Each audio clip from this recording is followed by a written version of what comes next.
वेदव्यास वैदिक सनातनका संरक्षक आदरणीय गुरु लगायत सम्पूर्ण मेरा अग्रज आदरणीय बुवा दाजुभाइ तथा दिदीबहिनीहरू जुन अहिले यो देशमा अहिले जुन प्रकृतिको घटना भइरहेको छ त्यसको कारणले गर्दा हामीलाई पनि केही पीडा भएको छ।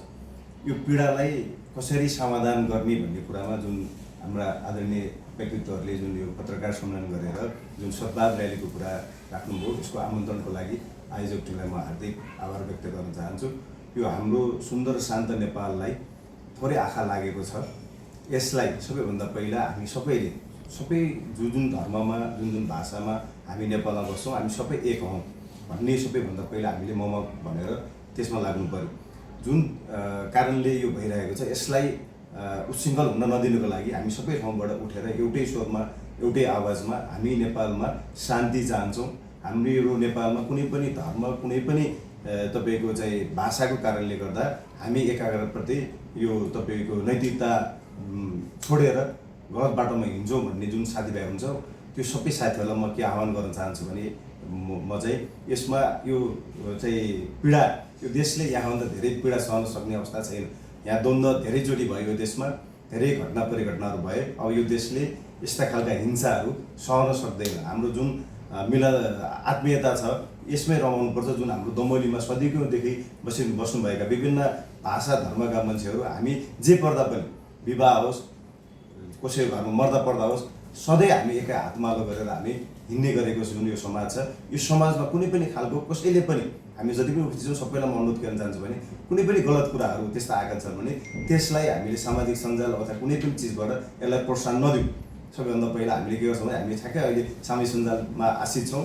ठ्याक्कै त्यहाँ केही आइन् बित्तिकै त्यसलाई हो कि होइन थाहा नभइकन ल्याएको जमाना छ। त्यहाँ आएको कुरा कतिपय कुराहरू झुटा पनि आएका हुन्छन्। त्यसलाई हेरेर यो फलनामा यस्तो भयो भनेर हामी आक्रोश हुने जुन हाम्रो बानी छ त्यसलाई सबैभन्दा पहिला आधिकारिकता हो कि होइन बुझेर मात्रै त्यसमा पनि कुनै पनि किसिमको कमेन्टहरू नगरौँ। हामीले जसरी हुन्छ हाम्रो समाज हिजो जसरी बसेको थियो सुन्दर शान्त नेपालको जुन चाहिँ थियो त्यसलाई नै आत्मसात गरेर त्यसमै लागिदिनु हुन म चाहिँ हार्दिकताका साथ विनम्रका साथ सम्पूर्णलाई अनुरोध गर्न चाहन्छु। के भन्दा हाम्रो यो दमौली मात्रै नभएर यो नेपालमै यस्ता खालको गतिविधिहरूलाई हामीले यहाँबाट सन्देश दिनुपर्छ कि भावी दिनहरूमा हामी कहिले पनि यो चिजहरू गर्नलाई हामी जहिले पनि यहाँ पर्छ भनेर मात्रै होइन कुनै पनि बेला कहीँ पनि पर्न नदिनुको लागि हामी नेपालभरि रहेका विदेशमा रहेका सम्पूर्ण नेपालीहरूले एकबद्धता जनाउन जरुरी छ। यसमा सबैजना लागेर हातेमालो गरेर हाम्रो जुन समाज हाम्रो छ हामी विगतमा जुन हामीले अघि पनि भन्यो हाम्रो पसल घरहरू हामी एकअर्कामा हरेक जाति भाषीहरूको हाम्रो चाहिँ समाज छ यहाँ होइन। त्यो समाज हाम्रो एकदमै राम्रोसँग चलिरहेको छ। यसलाई खलल दिने कामहरू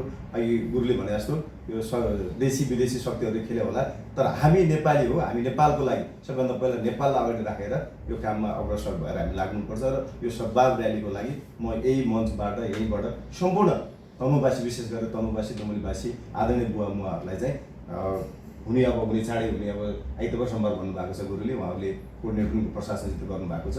यसमा कुनै पनि खालको कसैसित पनि कुनै पनि अपशब्द प्रयोग नगरिकन हामी शान्तिको लागि यो देशको लागि हामी दमोलीको लागि हामी चाहिँ दमोलीमा हामी बस्दाखेरि अथवा हामी नेपालमा बस्दाखेरि सबैजना हामी चाहिँ एक ठाउँमा छौँ है। हामी नेपालको कुरामा हामी सदैव गरी हामी हातेमालो गर्छौँ। यसमा कुनै धर्म छैन यसमा कुनै तपाईँको जातीय छैन।